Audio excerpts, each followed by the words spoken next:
Welcome to the Academic Writing Amplified podcast. On this podcast, we believe that the culture of academia needs to change radically.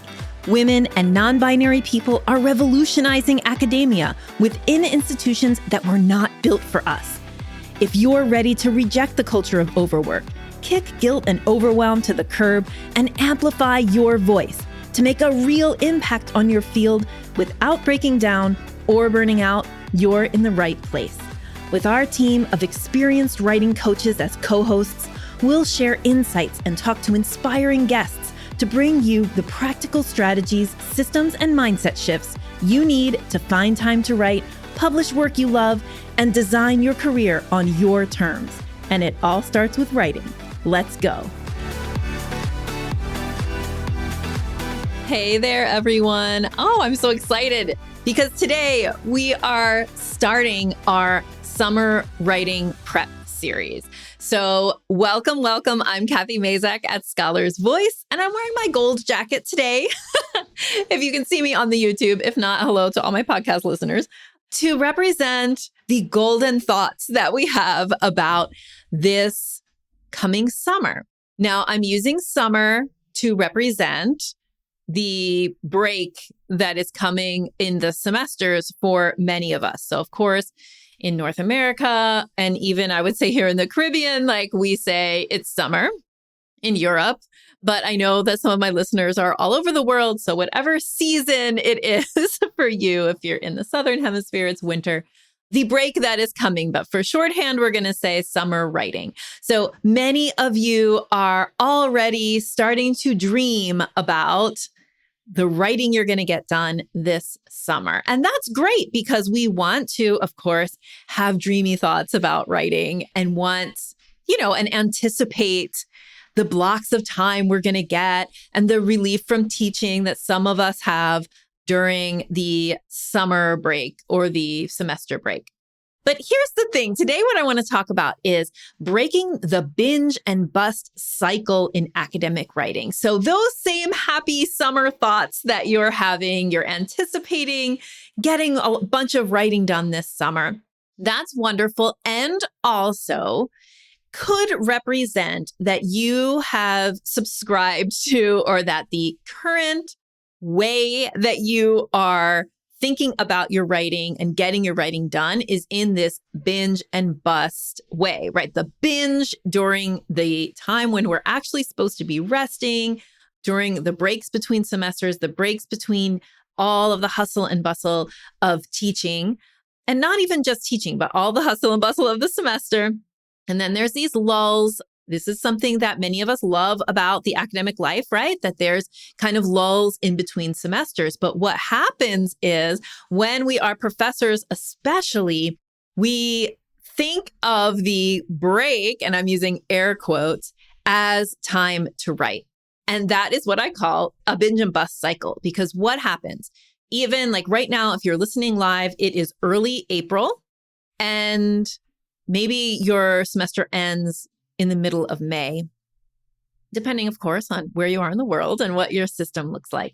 But let's imagine that the end of the semester is 6 weeks away and you're already thinking, I'll get to it once I turn in grades.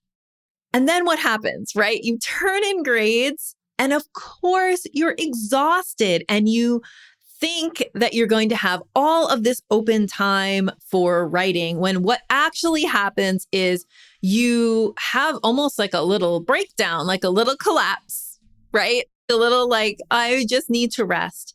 And what happens is that our mindset starts to backfire when that happens. And instead of having this, like, I'm excited for the summer writing, we don't take rest, or we are forced to rest. Like, how many of you have turned in grades and then gotten a summer cold or, like gotten sick somehow because your body is just like, you need to stop. And then this writing or the projects that you've been postponing into the summer then get postponed even farther. And your mindset around everything continues to have the thoughts like, I can't get ahead. I'm always behind. I'm never going to get these writing projects done. And all of that is a negative, guilt-ridden, overwhelming relationship with writing instead of a positive, joy-filled, happy relationship with writing that propels you to continue to write more. So the binge and bust cycle doesn't really work. So if you're listening, comment if you've already had the idea, I'll just wait until summer to get back to that article that I'm supposed to be working on, because that's an indication that you are relying on this binge and bust. So we all know, right? The problem with binge and bust is the bust, right? Is that at some point, this system is going to break, because it's not really a system. It's a coping mechanism more than it is a system. So today I want to talk about what you can do to eliminate this binge and bust cycle while also honoring the energy that many of us get around the summertime around our writing. All right, so let's jump into it. So the first thing that I would say is the best way to eliminate the binge and bust is to figure out how you are going to get your writing from the edges of your time or from the breaks into your regular workload. So this is a concept shift. This is something that I talk about in my book, which is called Making Time to Write. You can get it on Amazon, read it this summer.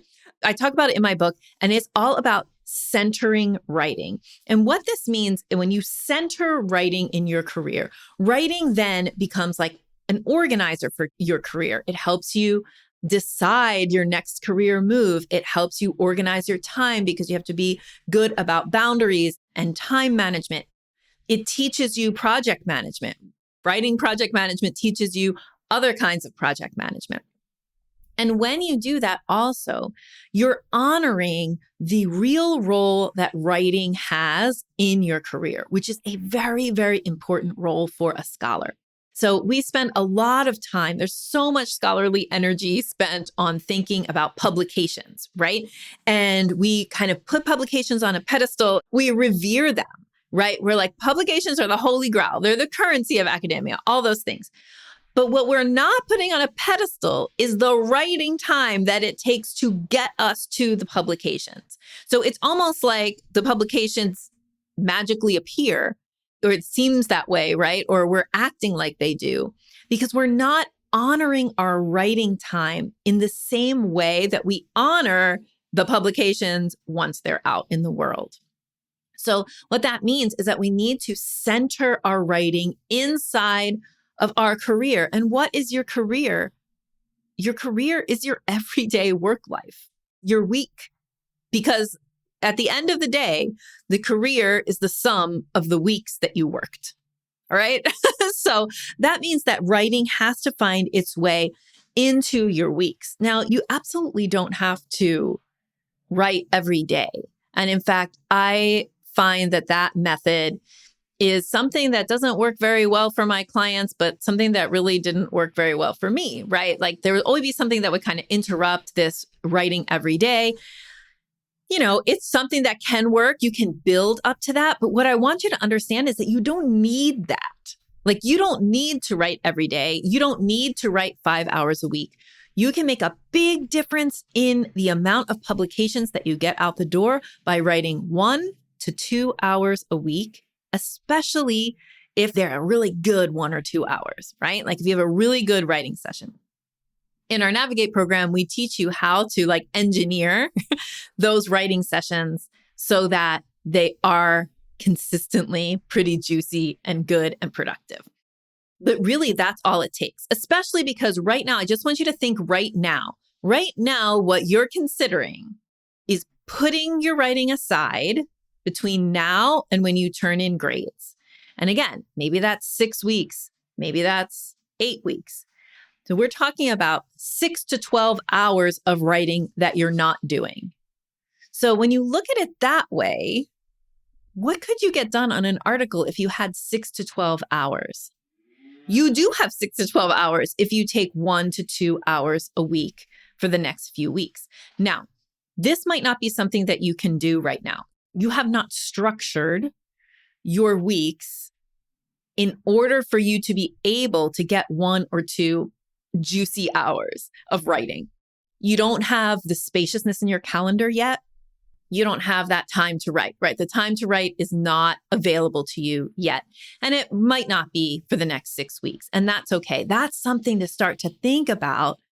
One of your goals for the summer, if your goal for the summer is to publish more things, then you should have like a co-occurring goal, which is to develop yourself professionally so that next year you're not in this like same spot where you're binging and busting, right? Like we want to get to the point where you have this like kind of flow of your writing practice that, yeah, you can pause it sometimes when you need to. If the semester is like getting out of control, you can pause it, but you have the tools to pick it back up.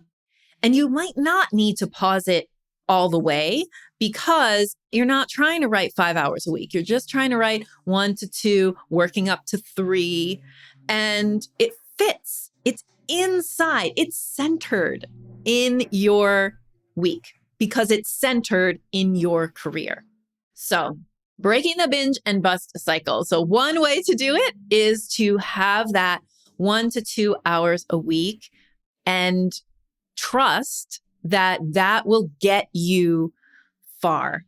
Even if it doesn't get you, maybe you want to work up to a little bit more time, but really with just that time, but consistently, you will be able to publish so much more than you've published this semester or this year.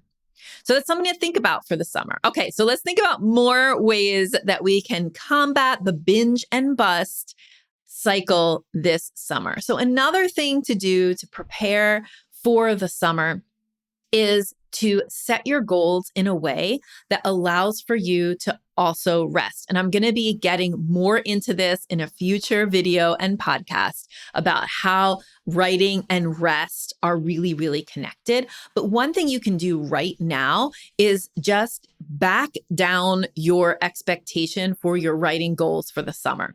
Make them more realistic. Integrate time for integration. So one of the things that's really important for anybody in a creative career or who is a creator at all of any kind is to have time for creation and time for what we call integration or restoration or that kind of downtime. So if you're going to be writing a lot this summer, you also need to plan to have spaciousness and rest and time to not write. One of the biggest mental shifts or one of the biggest mindset shifts that people need to make when they want to break this binge and bust cycle is that when they're looking at their summer, they're thinking, I can write for 6 hours a day or 8 hours a day. Like some of you are having this thought, right? Like once I get to summer, I can write for 8 hours a day. Nobody is writing for 8 hours a day. Actually, this is something you might want to check out. Go back. I have a podcast episode that's about the sabbatical. That's about taking an academic sabbatical and how to plan for it. And in there, I talk about like, it's impossible to work 8 hours a day on your writing or on your sabbatical project. It's just, you can't. You're not going to be typing for 8 hours. You're not even going to be cycling between reading and writing for 8 hours for the whole summer. That's just an unrealistic goal and a kind of skewed thought. Instead, what you want to do is create some kind of structure for your summer writing, but don't make it be, I'm going to sit down at 9 and I'm going to stand up from my desk at 5. It's just like completely not realistic. So some things you could do is like, say you're going to work half days, right? In the morning, you're going to do some writing, you're going to do reading. You can do a walk and think, which is one of my favorite things to do, where if you're trying to solve an academic problem or a writing problem, taking a walk while you're thinking about it can really help you to work through that. Maybe you'll read some professional development books. And then in the afternoon, that's it. You're done. You just relax. You do something else. Go to the pool, do something, but don't think that you're going to write for 8 hours a day all summer. That is a binge and bust mentality, and you will bust. Like you will not be able to sustain that. And then all you do again is you create these negative cycles. It's a downward spiral where you lose confidence in yourself. And so you lose confidence in your writing. So you write less, so you publish less. That's the real result of binge and bust. When you bust, what happens is you break or you, I don't want to say destroy because I think it's too exaggerated, but for lack of a better word, you destroy, you damage, let's say, you damage your relationship to your writing.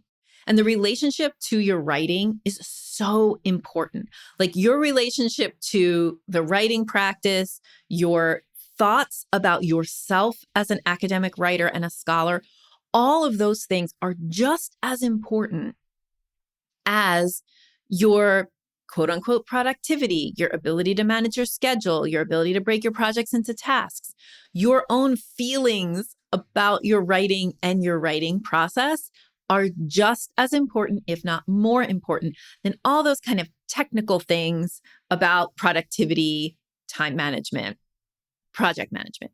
That's why inside of our Navigate program, even though we start with talking about the publication pipeline, and then we talk about project management, and then we talk about clearing your schedule, we spend actually the majority of the time of the program in the second half of the program really walking you through how to create a writing practice that is going to be sustainable. And we say relationship based.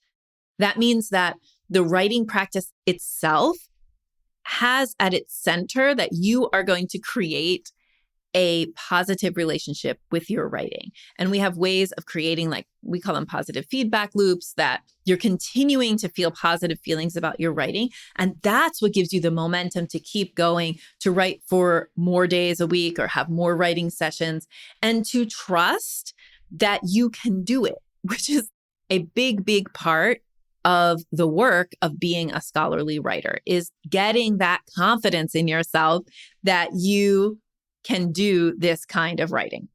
So, breaking the binge and bust cycle, you already might be thinking about the summer binge. We already talked about how you can prevent the summer binge by centering writing in your career such that it becomes part of your work week. Because again, your career is actually the sum of your work weeks. So if you're not spending time during your work week writing, then you are leaving out an essential part of your career every week. So we want to fix that. So that's one problem to fix. The other is like to stop thinking that you are going to write for 8 hours a day or work on your publishing for 8 hours a day during the summer. That is unrealistic. So those are like the two, I think, biggest things to think about as you're prepping for summer writing. For the rest of the next 3 weeks, I'm going to be talking about your summer writing prep. So that means that I'm having a video series right here on YouTube, mostly by YouTube live videos. You can see them if you subscribe. Of course, like my video and subscribe, as the YouTubers say, so that you can make sure that you see our content as it comes out over the next 3 weeks for our summer writing prep series. Because, let's get ready to go and write this summer. Now, I have a big announcement I want to make here. I know I'm doing it right at the end of this episode, but I want to announce that our much anticipated summer session of our Navigate Your Writing Roadmap program is open for applications. So that means if you've gotten on the wait list, you're going to be getting an email, or you should have already gotten an email that says applications are open. If you're not on our Navigate wait list, you will find the link to apply in the description of this video. And if you're already on my email list, which you can get to by going to scholarsvoice.org and scrolling down to the bottom, you can subscribe to our In the Pipeline newsletter. Then you will be getting emails all about this summer writing prep series, so you don't miss a single video. If you're listening to this podcast in your favorite podcast app, then you definitely want to come over to YouTube for seeing all of these videos. We are not going to be publishing all 9 of the summer writing prep series videos in the podcast feed. So you're going to want to come check them out on YouTube as well, so you don't miss anything. And if you want to join us for our summer session of Navigate, applications are open. Applications close the week of May 8th, and we start our Navigate summer session on May 15th. You must enroll by the 12th. So the cutoff date for enrollment is the 12th. So make sure you apply way before then. Apply right now. We have a special application process. Let me tell you about it real quick.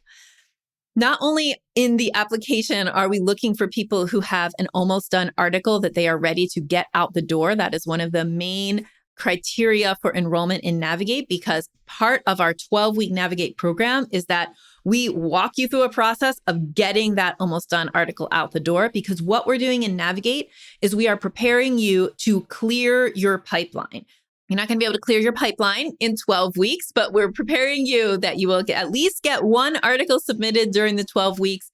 And in the next year, if you follow what you learned in Navigate, you will be able to clear your publication pipeline. So we're looking for people who have a backlog of analyzed data that they haven't written on, or they have a digital pile of almost done articles or partially done articles on their computer that are like in various stages of done. Maybe you have at least one, but you probably got 3 to 5 partially done. Maybe you started the intro, maybe it's outlined, maybe it's on, 50 to 80% drafted. You've got a bunch of those types of pieces that you want to get out the door.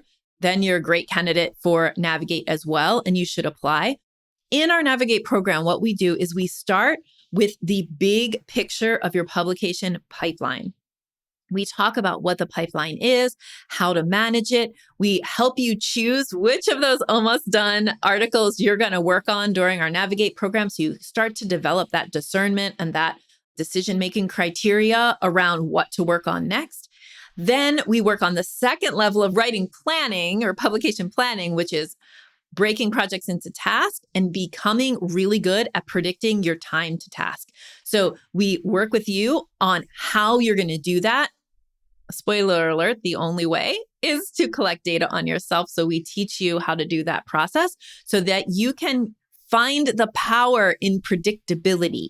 So if you can predict how long it's going to take you to do something, you're going to make such better decisions on kind of setting your own personal due dates for things. You're going to make better decisions on saying yes to projects with other people because you're going to know how long it actually takes you to get your writing done, how big or small you need to break a writing project down into in order to do all those tasks. And you're going to learn the really important relationship between the task list and your calendar. Then we're going to move on to weekly planning and clearing space and time in your calendar through our process of aligning your activities. We write your academic mission statement, and then we work to align all of your activities behind that academic mission statement, which takes you on a process of culling away the things that are off mission. And that's really, really important for many reasons. I mean, it's definitely important for making time to write in order to get your publications out, but it's also important for your career. It's really important for going up for tenure and promotion. It helps your career to feel all about one thing. So that pulled in 1,000 directions feeling gets alleviated by doing this process. And it clarifies your academic brand in a way that has really powerful outcomes for your career in how you can network and who asks you to collaborate. And it just can lead to so many great opportunities. And many people in our programs who graduate from Navigate and work on their writing and publication according to our methods have the great problem of, at some point, everything they're asked to do is on mission. And that is a place that we want you to get. That's like kind of the next level. But that is a super exciting place to be because that means people know who you are, what you're about, and what your work is about. Then after we do all of that, then we work through creating these writing sessions of the type that I've been talking about in this video, where your writing sessions are, we call them soaring sessions, that you feel like you have flow. You feel like the writing is coming without a lot of slogging. You really build these positive feedback loops with your writing practice, and it is a practice. It's not just like, I'm going to do it every day. It's a writing practice that we talk about very deeply, all the ways that you can develop your practice, all the tools in it. It's a whole system of writing tools that help you develop and maintain a flowing pipeline and a healthy writing practice that is based in a good relationship with your writing. And then at the very end, you submit your article that you've been working on throughout the program, and we all celebrate you and your achievements so much. So again, applications are open. The link is in the description. And if you're already on my email list, you will be getting emails that talk about, the fact that applications are open. If you aren't interested in applying, that's totally fine. Please just keep following the Summer Writing Prep series. We've got so many juicy, good videos for you coming up that are going to help make your summer writing the best and feel really, really good. So I can't wait to see you in the next one. And apply for Navigate. We can't wait to form our cohort. Again, applications are open now. Enrollment ends May 12th. Program starts May 15th and ends August 4th. All right? See you inside. Bye. Thank you so much for spending your valuable time supporting yourself and your writing by listening to this episode. If you like what you heard today, the best way to say thank you is to hop on over to Apple iTunes and write an honest review. The more reviews, the more amazing academic women and non-binary people will find this podcast. So go write one now.